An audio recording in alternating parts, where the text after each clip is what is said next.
Isang mapagpalang araw sa mga giliw naming mga tagapakinig. Ito pong muli ang inyong tagapagsalaysay, Miss Sunako. Samahan niyo po akong tunghayan ang isa na namang kakaibang storya ng buhay at pag-ibig ng ating story sender ngayong araw na nagpapatago sa pangalang Janine.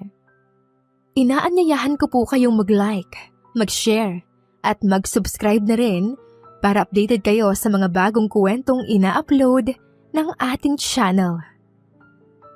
Isang magandang araw po sa inyo, Miss Sunako, at gayon din po sa libu-libong tagapakinig ng channel nyo. Ngayon pa lang po ay nagpapasalamat na ako kung magkataong mapili nyo ang aking kwento. Itago nyo na lamang po ako sa pangalang Janine, tubong Davao, at nagtatrabaho dito sa Makati as Executive Secretary. 38 years old na po ako sa kasalukuyan. Isa lang ako sa masugid mong tagapakinig at sa totoo lang po ay natutuwa po ako sa mga kwento nyo. Maliban sa nalilibang ako ay parang nakikita ko rin ang sarili ko sa mga istorya ng iba. Ramdam ko ang lungkot sa kanilang mga kwento, pero sa huli ay kapupulutan mo rin naman ng aral. Naging inspirasyon ko ang kwento nyo para maibahagi ko rin ang sarili kong istorya na sana ay magsilbing aral para sa iba. Sinadya ko pong baguhin ang pangalan ng mga taong mababanggit para na rin po sa kanilang privacy. Maraming taon na rin po ang nakakaraan, Miss Sunako. Ngunit, ang mga nakalipas na mga taon ay para bang kahapon lamang nagdaan. Ulila po ako.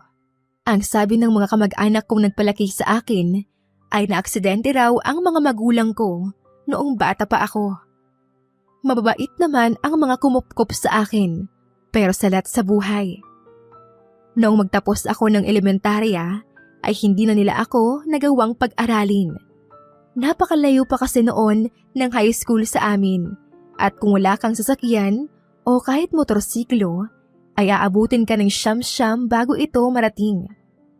Tumigil muna ako sa pag-aaral, nangamuhan para makapag-ipon at para na rin makapagpatuloy ng pag-aaral. 14 anyos ako nang nagpaalam ako sa mga tiyo ko na pupunta ako ng syudad para makapagpatuloy ako ng pag-aaral at makapagtrabaho na rin. Hindi na nila ako pinigilan.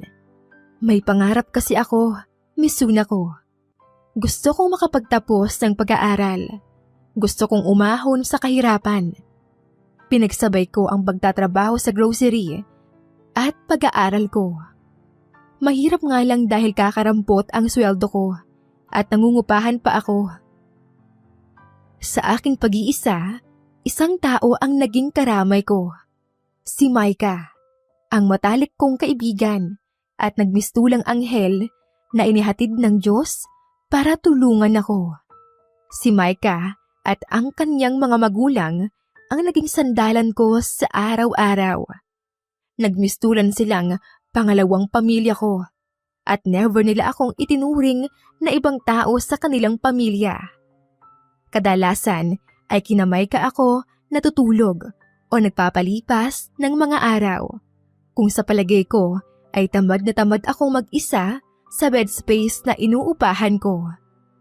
Ngunit bago ang lahat ng iyon ay naging komplikado muna ang sitwasyon ko bago ko naging best friend si Micah. Isa siya sa pinakamagandang babae ng kapanahunan na iyon sa campus. Madami nang humahanga sa kanya, lalo na at may kaputian ito at kilalang may pera sa school namin. Ang totoo, ayoko sa kanya noon. Maarte ito at mapustura. Laging naka-makeup at puting-puti ang muka na sinabayan naman ng mapupulang labi. Ngunit, isang insidente ang naglapit sa aming dalawa. Naging biktima ng pananalbahe ang dalagita. Tandang-tanda ko iyon dahil nasaksihan ko mismo ang nangyari sa kanya. Ika-7 na ng gabi iyon at nakauwi na ang lahat ng mga estudyante mula sa paaralan. Habang ako naman ay naglalakad ng mga oras na iyon. Pauwi na rin sa aking inuupahan matapos tumaan sa bahay ng isa kong kaklase. Day off ko naman noon kaya walang problema. Kaya lang ay inabutan ako ng lakas ng ulan sa bahay ng kaklase ko. Kung kaya nagpatira pa ako ng ulan sa bahay nila. Iyon din ang dahilan kung bakit ginabi na ako. Mag-isa lamang ako noon na naglalakad pa uwi. Madilim na ang kapaligiran at parang bulong na lamang ng hangin ang maririnig mo sa paglalakad. Basa ang lupa dahil sa ulan kanina at tahimik ang buong kapaligiran.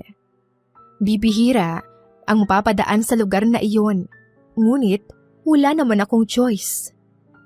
Nang bigla akong makarinig ng tila yabag na nakasunod sa akin sa hindi kalayuan. Halos dumagundong ang puso ko ng mga oras na iyon sa takot. Kaya naman, mas binilisan ko pa ang aking paglalakad.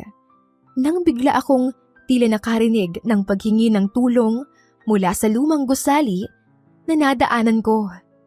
Hindi ko na namalayan na tumungo na ang aking mga paa sa lugar kung saan ko narinig ang impit na paghingi ng tulong. Sa aking pagsilip ay nanlaki ang aking mga mata. Sa tanglaw ng liwanag ng kandila ay kitang-kita ko si Maika na pinagtutulungan ng 3 kalalakihan. Nakaramdam ako ng panlulumo sa aking nakita. Panlulumong may kasamang pandidiri. Hindi ko alam kung maawa ba ako kay Maika o ano.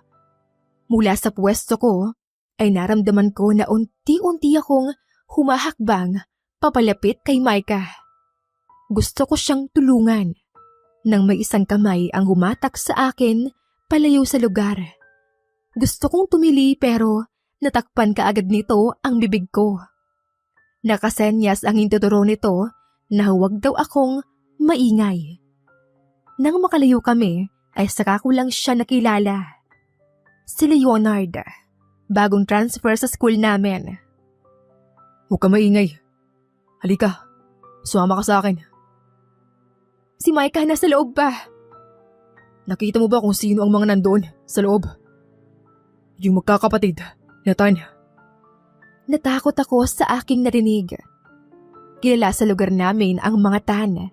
Maliban sa mayaman ang mga ito, ay kilala itong maimpluwensya sa lugar namin dahil politiko ang mga kamag-anak at kapamilya. Wala kang nakita, wala kang narinig, at wala kang sasabihin sa kahit kanino kung ayaw mong maletse ang buhay mo. Hindi ako umimik. Makapangyarihan ang mga Tan dito. Kayang-kaya ka nilang ipapatay. Anumang oras gustuhin nila. Nakaramdam ako ng takot. Paano ang mga paghihirap ko kung mamamatay naman ako? Nagdesisyon akong magbingi-bingihan at magbulag-bulagan sa nasaksihan. Ilang araw ko rin iyong dinala sa aking konsensya. Mas lalo akong na-guilty nang kumalat ang mga litrato ni Maika ng gabing iyon. Nasira ang kanyang imahe. Pinandirihan ng lahat si Maika. Nilayuan. Kinasuklaman, ultimo ng mga magulang. Kitang-kita ko kung paanong nagbago ang mga dating kalakhakan ni Maika sa campus at napalitan ng mga luha na hagulgol. Ang mga dating kaibigan nito ay tila ba parang mga bulang nagsipaglaho. Nang hapong iyon, nakita kong mag-isa si Maika.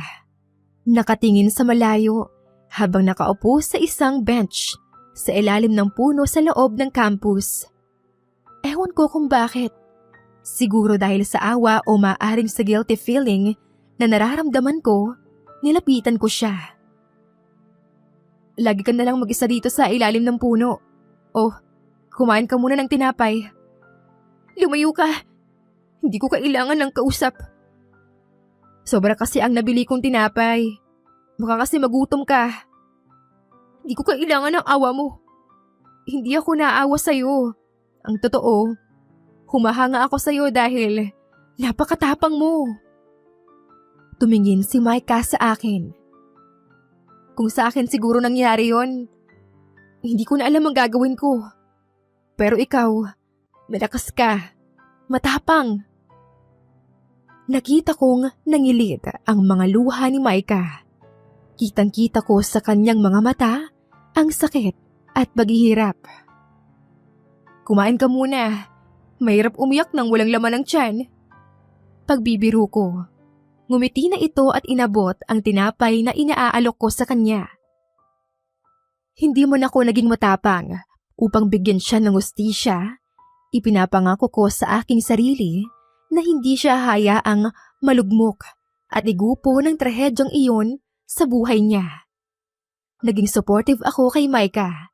Naging tagapakinig ng mga problema niya. Naging matapang akong samahan siya. Nakita ko ang pagiging independent ni Micah sa akin, unti-unti. Ang dating napakailap na personality niya ay tila nagbago towards me. Pakunti-kunti ay nagbabago siya. Mas naging simple ito, di gaya ng una. Nawala ang pagiging maingay niya na kinaiinisan ng lahat. Pati mga magulang ni Micah ay naging malapit na rin sa akin. Natutuwa ang mga ito sa pagbabago ni Micah dahil sa pagdating ko sa buhay niya. Sabi ni Papa at Mama, dito ka na lang daw tumira sa bahay kesa naman gumagastos ka sa pang-upa. Sinabi ng tita yon? Actually, silang dalawa ni Papa gusto dito ka na lang manuluyan. Nag-aaksaya ka lang daw ng pera doon. Dito mo na daw need. Dito, hindi mo na daw need gumastos. Di ka naman daw iba na sa kanila. At least, may kasakasama pa raw ako. Naku! Gusto lang kamo ni tita na pabantayan ka. Shh ka lang dyan. Parinig ka ni Mama, baka di na ako palabasin yan. Natatawang sabi nito. Ganun kaming dalawa ni Micah. Halos wala na kaming inililihim sa isa't isa. Si Micah, since nag-iisang anak ito nila tito at tita, ay may pagka-spoiled brat ito. Hindi sila masyadong mayaman, pero alam mong may kaya. Kaya naman, kahit nasabihin mong matalik kaming magkaibigan ni Micah, magkaiba naman kami sa level ng maturity. I work harder, habang si Micah ay buhay prinsesa. May parents na sasalo sa buhay niya whatever it takes. Dahil doon, masasabi ko na kainggit-inggit ang buhay ni Micah. Hindi ko alam, Misuna ko. Mahal ko ang kaibigan ko. Mahal ko rin ang pamilya niya. But somehow, may kaunti akong inggit na nadarama sa tuwing naiisip ko na may mga taong katulad ni Micah na nakukuha ang lahat ng bagay na hindi na kailangan pang paghirapan. Nahihiyaman ay tinanggap ko ang offer ng pamilya ng best friend ko. Practically speaking, mas makakaipon nga ako kung mas pipiliin kong makituloy sa kanila. Dala ng pagkikisama ay namimili din ako ng pandagdag sa grocery since ayaw tumanggap ng pera nila tita na manggagaling sa akin. Ngunit kung may isang tao man na higit kong ikinatuwang nakilala ay iyon ay si Leonard.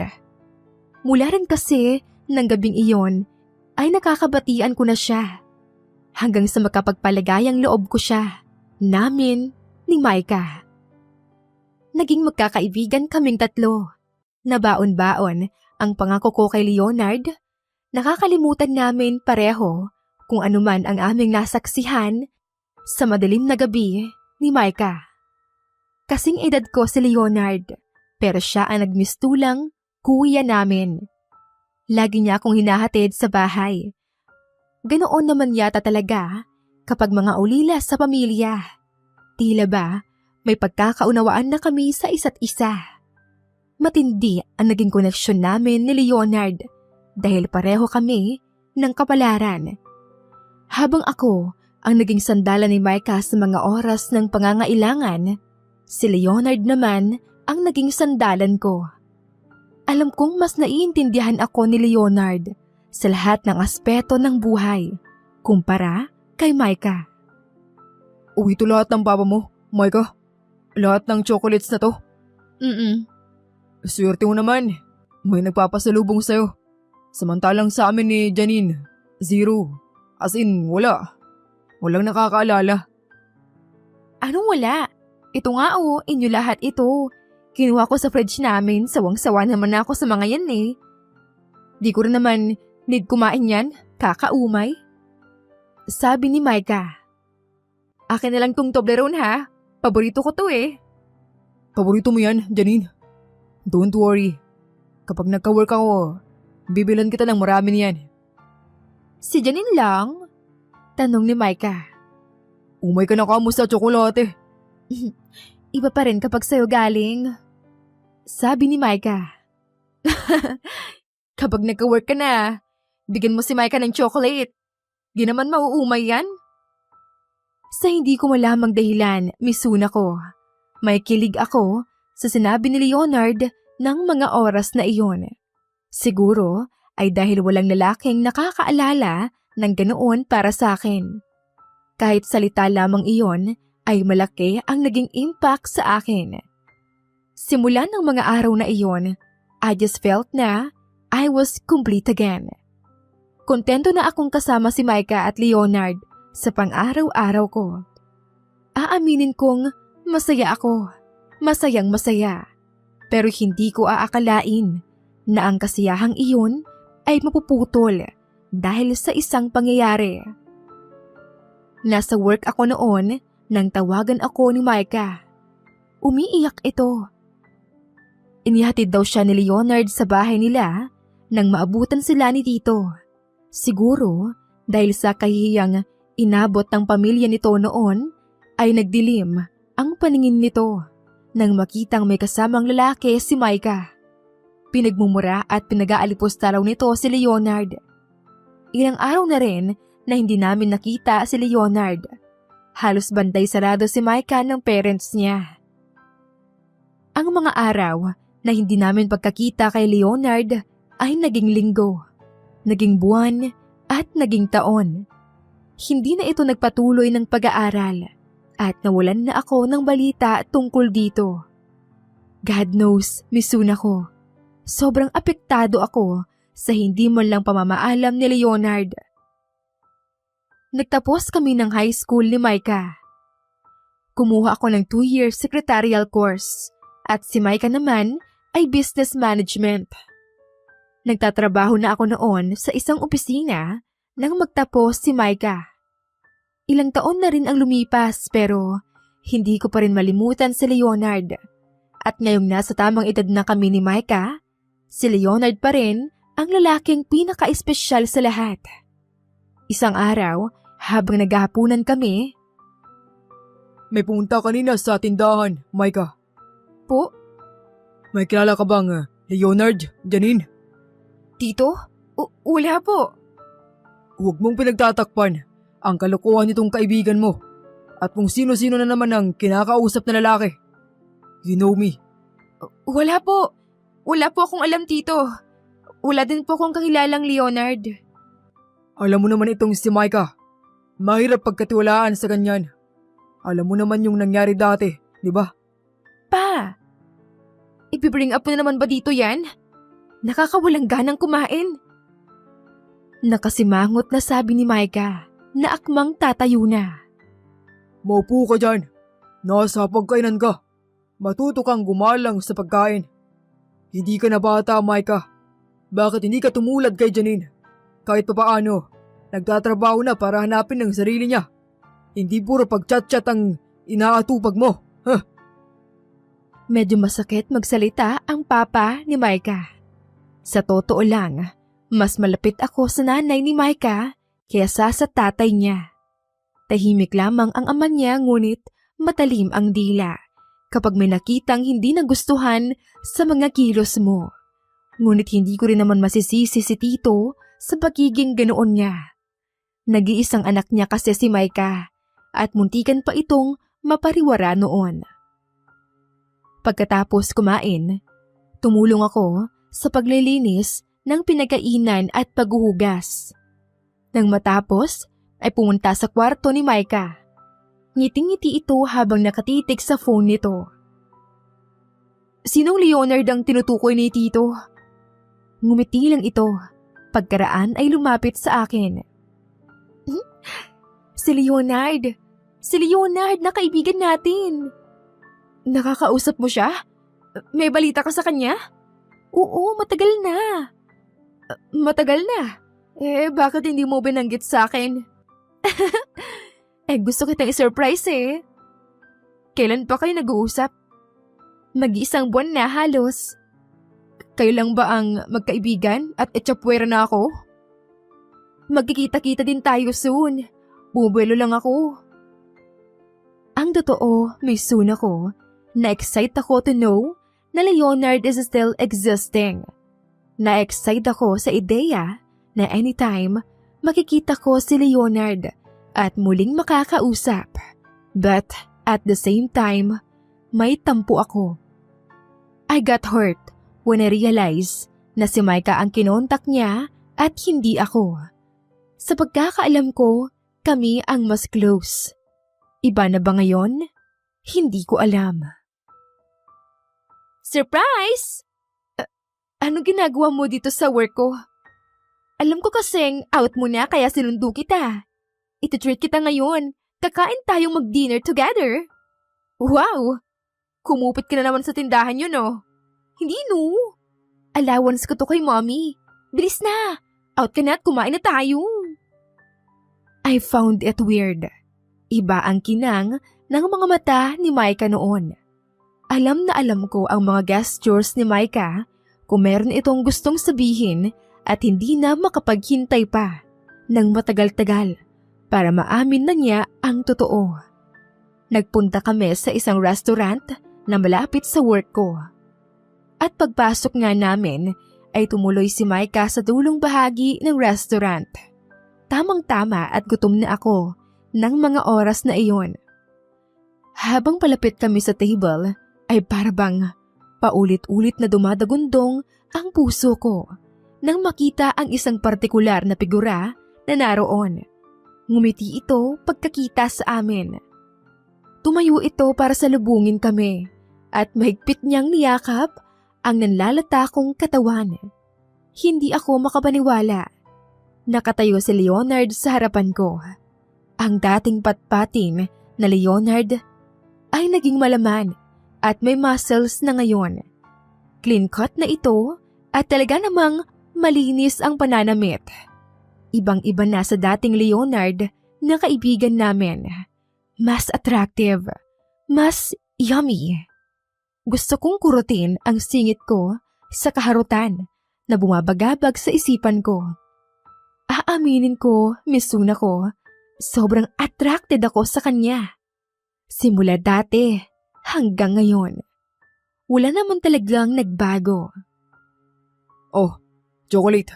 Paborito mo. Akin to? Salamat. Big time ka na ha. Ang kwento nito ay nakapag-abroad daw ito. Nagpunta ng Saudi. Bakit si Janine lang ang may chocolate? Ano ka ba? Pwede naman tayong maghati ulit gaya ng dati. Di pwedeng hati kapag ikaw ang girlfriend. Girlfriend? Yup. In a relationship na kami. Nagliligawan pala kayo. I'm happy for the both of you. Labas sa ilong ang mga sinabi ko. Misuna ko. Ayoko ng ganitong feeling. Pero alam ko na sinabi ko lang iyon. Pero kabaligtaran ang nararamdaman ko. May kirot sa puso ko ng mga oras na iyon at lahat yata ng pagkain na pumapasok sa aking bibig ay mapait o di kaya ay mabakla. At sa unang pagkakataon, nasaktan ako, misuna ko. Nasaktan ako kasi hindi ako nagkaroon ng pagkakataon ng kagayan ng kay Micah. Hindi na naman ako siniwerte, kagaya niya. Pati ba naman sa lalaki ay lamang pa rin siya sa akin. Nakukuha niya ang lahat ng walang kahirap-hirap, ng walang ka-effort-effort. Nagsiselos ako, naiinggit, nagagalit. Nawalan ako ng gana sa lahat. Misuna ko. Hindi ko akalain na sa ikalawang pagkakataon mararamdaman ko na nag-iisa na naman ako. Hindi ako gaanong nagkakain ng ilang buwan at tila biglaan ang pagpayat ko. Pinilit kong huwag makialam o makibalita man lang sa kanilang dalawa ni Micah kahit naayain pa nila ako ng paulit-ulit. Nagbisi-bisihan ako sa trabaho para hindi makapag-isip ng kung ano-ano pa man. Nang isang araw ay makatanggap ako ng isang tawag mula kay Leonard. I need you. Please, help me. Leonard? Anong nangyari, Leonard? I will send you the address. Please come here. Nakatanggap na ako ng complete address sa aking telepono. Hindi ko alam pero iba ang kaba ko kaya naman hindi ako nag-atubiling pumunta sa lugar. Apartment iyon ni Leonard. Madilim ang apartment nang pinasok ko matapos kong kumatok ng paulit-ulit. Hinanap ko ang switch ng ilaw ngunit hindi ito bumubukas kaya naman dahan-dahan akong naglakad sa gitna ng dilim nang ma-out of balance ako nang matalisod sa kamay na nasa sahig. Oh, ingat. Anong ginagawa mo? At bakit ka nakahiga sa sahig? Are you okay? I'm not okay, Janine. Binuksan ko ang flashlight sa likod ng phone ko para tignan si Leonard. Nang masinagan ito ng liwanag, ay kitang-kita ko ang titig na titig na mga mata ni Leonard sa akin. Mapungay ang mga mata niya na lalong dumudurog sa minamanhid kong puso. I miss you. I badly miss you, Janine. Napatigalgal ako sa aking narinig. Pakiramdam ko ay nananaginip lang ako ng mga oras na iyon. Hindi ko rin maintindihan kung bakit sinasabi niya iyon sa akin. Uuwi na ako. Naghihintay na sila Micah sa akin. Iiwan mo ako? May girlfriend kang tao, Leonard. Alam mong ikaw ang mahal ko. Ramdam mo yun, di ba? At alam ko na ganun ka din naman sa akin. Nababaliw ko na ba? Ikaw ang mahal ko, Janine. At alam ko, nararamdaman mo rin yun. Kung ako ang mahal mo, ba't siya ang nilapitan mo? Ba't siya ang niligawan mo? Bakit siya? Marami pa akong tanong ng mga oras na iyon, misuna ko. Ngunit, isinara na ni Leonard ang aking mga labi sa pamamagitan ng halik. Noong una, ay itinatanggi ko ang mga halik na iyon mula sa kanya. Ngunit, napakataas ng atraksyon ko sa boyfriend ng best friend ko. Alam kong mali. Alam kong inilalagay ko ang sarili ko sa alanganin. Pero magkaiba ang isinisigaw ng puso ko sa aking isipan. Sa puso ko, handa akong mawala ang lahat para kay Leonard. Sa isip ko naman, alam kong may masasaktan akong damdamin at damdamin pa ng matalik kong kaibigan. Damdamin ng babae na tinuring ko na nakababata kong kapatid. Ngunit mas nangibabaw ang sigaw ng puso ko. Walang pagdududa, walang takot, walang pakialam kung may masasaktan ako. Ilang beses din kaming nagkikita ng palihim ng paulit-ulit. Mahirap pero na-enjoy ko kasi kapag magkasama kami ni Leonard ay pinaparamdam niya sa akin na ako lang ang mahal niya. I felt safe, I felt secured at masaya ako sa lahat ng nangyayari. May mga times na para kaming mag-asawa na ready nang bumuo ng pamilya. Kaya naman, makaraan lang ng ilang linggo ay mas pinili ko siya. Nagpaalam na ako kina Micah na muling bubukod. Hindi ko sinagot ang mga tanong niyang personal. Nagdahilan na lang ako at pinilit kong magpakanormal para lang hindi siya makatunog. Nagmistulang huling halik at yakap ni Judas ang ginawa ko. Hindi na kinaya ng sarili kong delikadesa na makisama pa sa kaibigan kong itinuturing ko ng kaagaw ngayon. Nagmistulan akong kabit at pumayag ako. Alam kong nagkikita pa sila pero hinahayaan ko. Pinaniniwala ko sa aking sarili na sa labang ito lamang ako mananalo laban sa matalik kong kaibigan. Hindi ko alam kung bakit pero para sa akin, hanggat alam ko ang kabuuang nangyayari, maswerte ako. Ibig sabihin, mas lamang pa rin ako kay Micah. Kahit dito man lang ay malamangan ko siya. I just want Leonard to be mine. Ilang buwang ganon ang aming sitwasyon. Dahil sa kahiyan ko sa sarili, pinilit kong huwag makipag-communicate kay Micah. Hindi ko sinasagot ang mga tawag at messages niya. Nawalan ako ng pakialam sa kanya. Honestly, misuna ko. Feeling ko, baliw na ako. I wanted to see Micah's downfall. I hate her seeing sweet messages towards me. Yung mga pag-good morning niya, I miss you and I love you. Sa totoo lang, napaplastikan na ako sa mga ganoon niya. Or maybe, it was just me. Ako lang yata talaga ang plastic. Ngunit ganoon yata talaga, misuna ko. Para bang pinaglalaruan ka ng tadhana. Minsan ay may mga bagay na dumarating na hindi mo maiiwasan o matatakbuhan. Micah message me na hindi ko na kayang mapalagpas pa. Nagdadalang tao raw ito at si Leonard ang ama. Kinumpronta ko si Leonard. Ano to? Binuntis mo si Micah? Buntis si Micah? Di good. And now, you're smiling? Anong akala mo sa akin? Hindi nasasaktan? Ikaw lang ang masaya dito. Kung gusto mo lang pala sana ng anak, ako na lang sanang binuntis mo. Huwag ka mag-alala. Hindi ko naman pananagutan yung bata eh. Sira ulo ka pala talaga eh. Pinatulan mo ang best friend ko at binuntis mo pa tapos hindi mo pananagutan yung bata? What are you thinking? Na matutuwa ako sa narinig kong yun from you? Exactly. What? Tama ka, Janine. Since nandito naman na tayo sa sitwasyon na ito, aamin na ako sa'yo. What do you mean?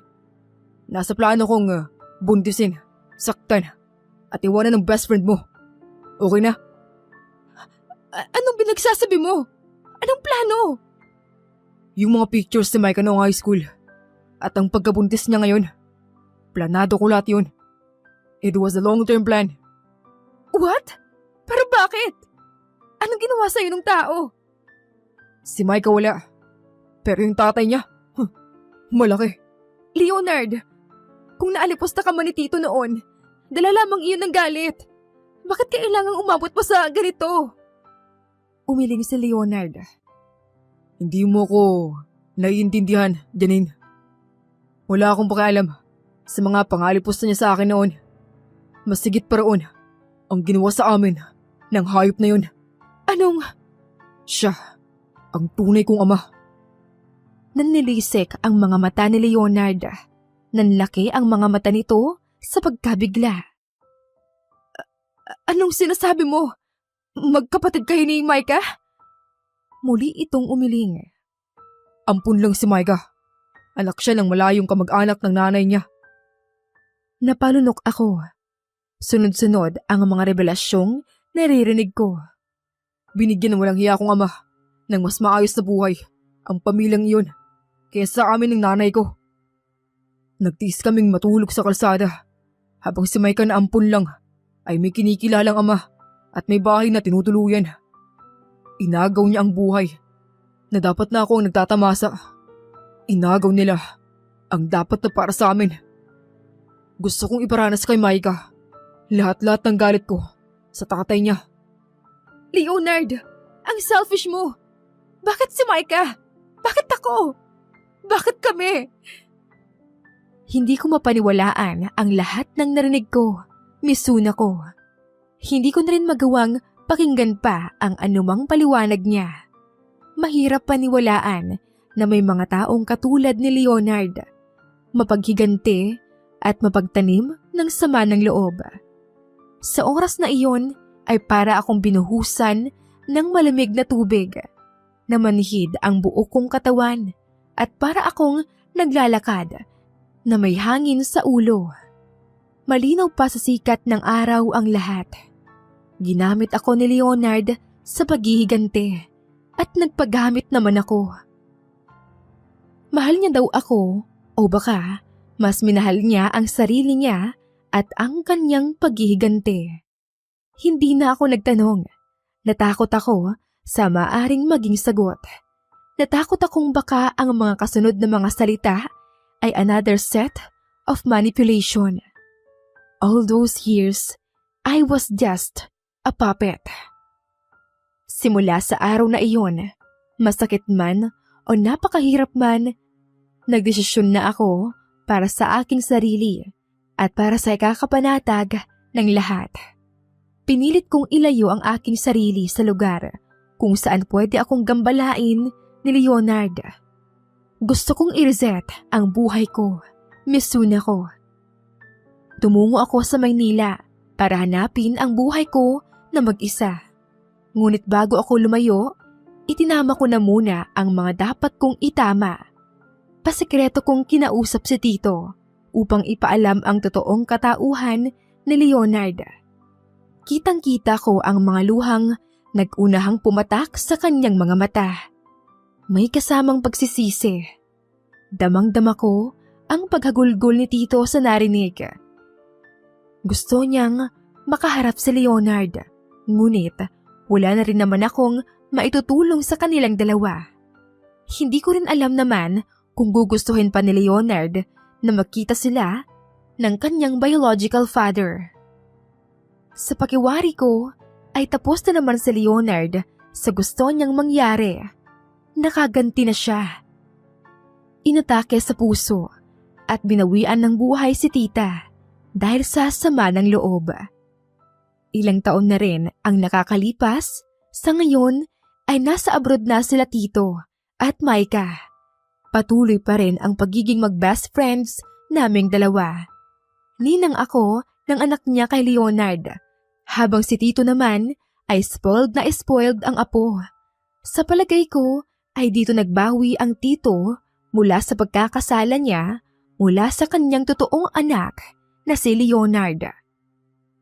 Wala na akong naging balita pa kay Leonard, Mizuna ko. Mabuti na iyon at sana ay wag na rin siyang muling magpakita pa. Inaamin ko na mahal ko pa rin siya magpahanggang sa ngayon. Paminsan-minsan ay sumasagi pa rin sa aking alaala si Leonard, pero nakapagdesisyon na akong handa ko nang ipagpatuloy ang buhay ko. Until now, walang alam si Maika. Sa kanyang mga mata, I am one of the best person in her life. Ang nag-iisang taong makakaunawa sa kanya at ang nag-iisang tao na hindi siya kayang traidorin. Hindi niya na siguro kailangan pang malaman na minsan ay nagsinungaling ako sa kanya at itinuring ko siyang karibal. Nalubos ko namang pinagsisisihan at hindi na rin niya iyon malalaman na may kapatid sa ama ang anak niya. Opo, Mizuna ko. Nagbunga rin ang mga nangyari sa amin ni Leonard. Isang malusog na sanggol na lalaki. Sa ngayon po ay may maganda na akong trabaho dito sa kumpanyang pinaglilingkuran ko. Binatilyo na rin ang anak namin ni Leonard at kuhang-kuha niya ang kagwapuhan ng kanyang ama. Single pa rin po ako hanggang ngayon. Gayunpaman, kontento na ako sa buhay kong kasama ko ang nag-iisang anak ko. Hanggang dito na lamang po ang aking istorya. Mizuna ko. Naway kapulutan ito ng aral at inspirasyon ng inyong mga listeners. Maraming salamat po and more power sa inyong channel. Nagmamahal, Janine ng Makati City. Sana po ay naibigan ninyo ang ating kwento ngayong araw. Ako po si Mizuna ko at hanggang sa susunod na kwento.